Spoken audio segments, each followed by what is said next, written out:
Good morning, friends. My name is Jonathan Too Easy, and today I'm gonna be trying to catch a fish from the Myrtle Beach State Park Pier. But I won't be doing it alone. My girlfriend Morgan came all the way down from Ontario to visit for a few days, and I'm gonna try to catch her a fish. While she was visiting, it was really cold out here. I want to say somewhere around 50 degrees with that breeze coming off the ocean, really adding to the wind chill. But back home where she lives in Ontario, it's like a flat 20 degrees Fahrenheit colder there than it was here. So this was actually, even though she was pretty bundled up, a pretty big break from the cold she's used to. And I think that's crazy. I've been up there a few times, and man, the one time I went up there, I experienced a polar vortex for the first time. The cold, I have never felt like that in my life. I just absolutely am not built for the cold anymore.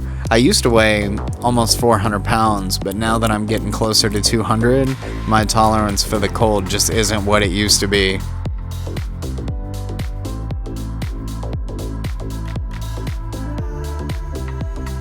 Just look how crazy the wind is to blow my camera over like this.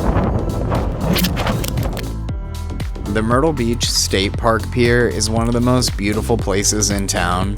If you're visiting Myrtle Beach, you should really stop by. It won't be as beautiful without Morgan on it, but it'll still be a real treat to the eyes. Just watch that sunrise come up. This is about 2 hours of the sun coming up in the time lapse here. Yeah, cool bird. A lot of people think the grackles are annoying, and really they are quite frustrating when you have your back turned and they're stealing your bait.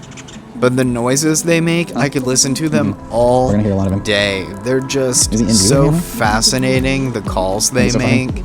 The sounds that come out of this bird just blow me away. I feel like I'm almost listening to some kind of robot.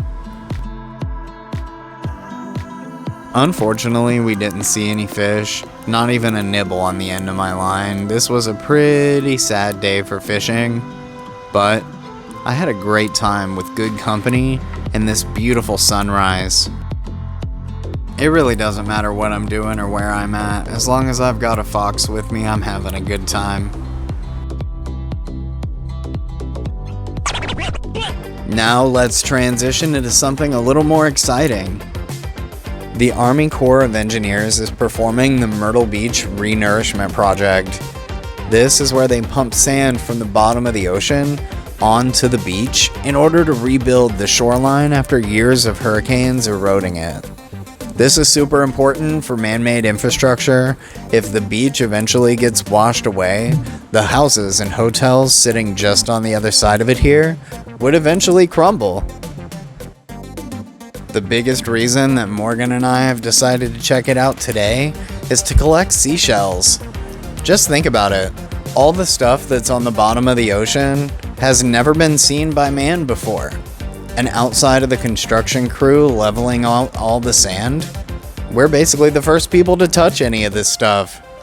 This is how you find some of the coolest stuff. Everybody comes to the beach to collect seashells, and this is a way to really get access to some of the primo stuff.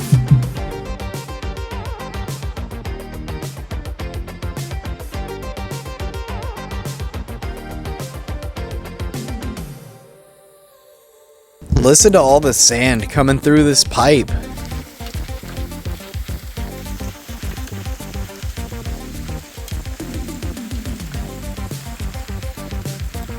If you listen carefully, you could hear all the shells banging around in there. Once you look out onto the ocean, you'll see the boat they're using to pump the sand up here in the first place. I'm really fascinated by this entire process. I think it's just really cool, the engineering that goes into this. I also think that it's really cool that the next time Morgan sees the Myrtle Beach Renourishment Project, she'll actually be a resident of Myrtle Beach. And if that's something you don't want to miss, hit that subscribe button with the notifications on.